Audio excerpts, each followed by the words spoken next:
In the fall of 1982, the Miller family moved into an old house in a remote town in Louisiana, known locally as Beale House.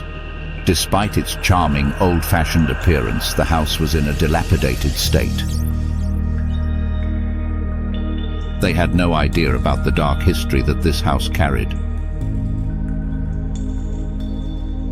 In the first few weeks, the family began to sense something strange in the house. They heard heavy footsteps and faint screaming coming from the upper floor, but tried to dismiss them as sounds from the old house.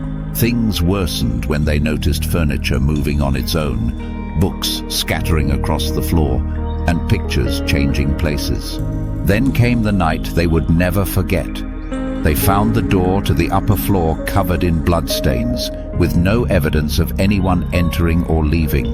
The family started investigating the house's history and discovered that it had been home to Dr. Sidney Price in the 1940s. Price was known for his unconventional medical experiments, performing painful tests on his patients in the house's basement. In 1947, mutilated bodies were discovered in the basement, leading to Price's arrest and execution.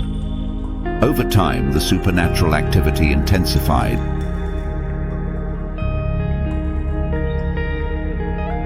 Lights flickered randomly, black shadows appeared on the walls, and they heard incomprehensible whispers during the night.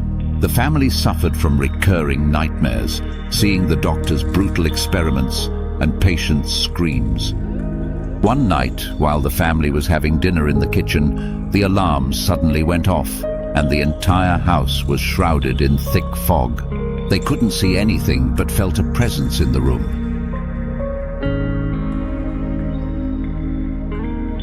When the fog cleared, they discovered that the food on their plates had vanished entirely, and a message written in blood appeared on the kitchen wall.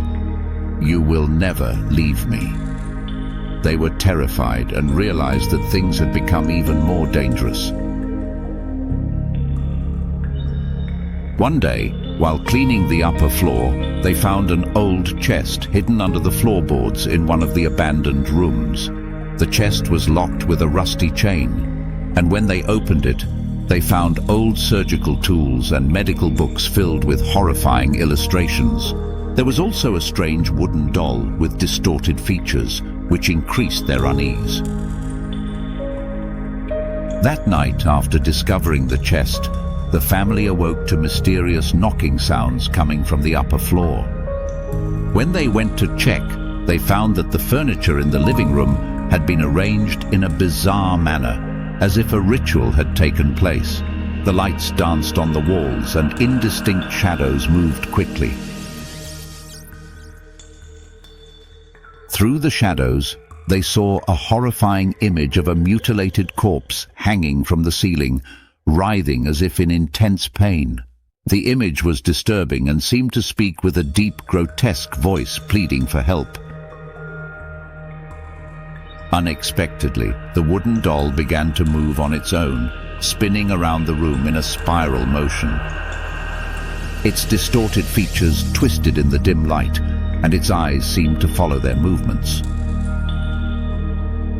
Suddenly the doll stopped and opened its small mouth as if trying to speak, but the sound that emerged was a muffled, terrifying scream. The family, in utter terror, tried to get rid of the doll, but every attempt was met with bizarre movements as if the doll was returning to its place in inexplicable ways. The family finally decided to leave the house.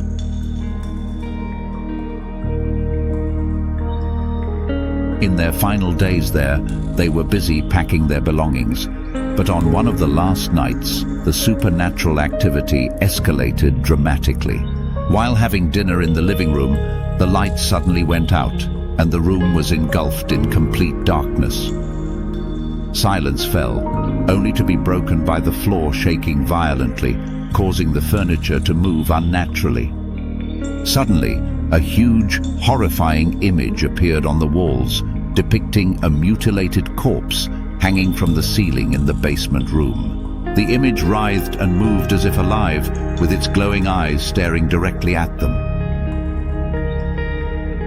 In a moment of pure terror, the family tried to leave the room, but the doors began to slam shut on their own. They attempted to break the windows, but the glass seemed reinforced.